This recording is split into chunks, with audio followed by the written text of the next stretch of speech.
Et si la crise sanitaire n'avait pas que des effets négatifs? Dans ce commerce de proximité depuis un an, les clients sont plus nombreux et le chiffre d'affaires a même augmenté d'environ 30%. Nous, on a eu plus de monde, plus de nouveaux clients, des personnes qui consomment, je pense, différemment maintenant pour faire marcher les commerces de proximité, et les petits commerces, qu'on a gardés par la suite. Pour gérer cette nouvelle clientèle, l'entreprise familiale a même fait appel à un apprenti. La crise du Covid a changé nos habitudes et face aux grandes surfaces, les consommateurs privilégient désormais les petits commerçants. Pour faire des bonnes soupes, pour manger du bon fromage, eh bien je viens vers les commerces de proximité. Donc en fait, je dissocie les courses que j'ai à faire. Ce que je ne faisais pas auparavant, où je faisais une pierre deux coups.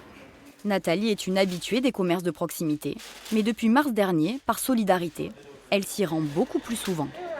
J'ai consommé encore plus, effectivement. C'est depuis le début de la crise sanitaire.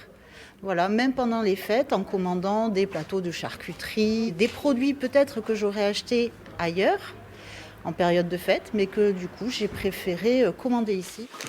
Dans le centre du village, ce fleuriste tire aussi un bilan positif. Jérémy a fermé son commerce durant 3 semaines lors du premier confinement et donné toutes ses fleurs en stock. Une perte sèche, compensée finalement par la venue de nouveaux clients.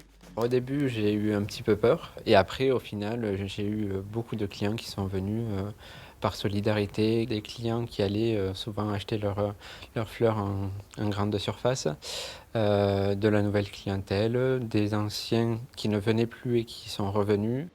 Une bonne surprise dans cette période difficile, le chiffre d'affaires de Jérémy a augmenté de 34%.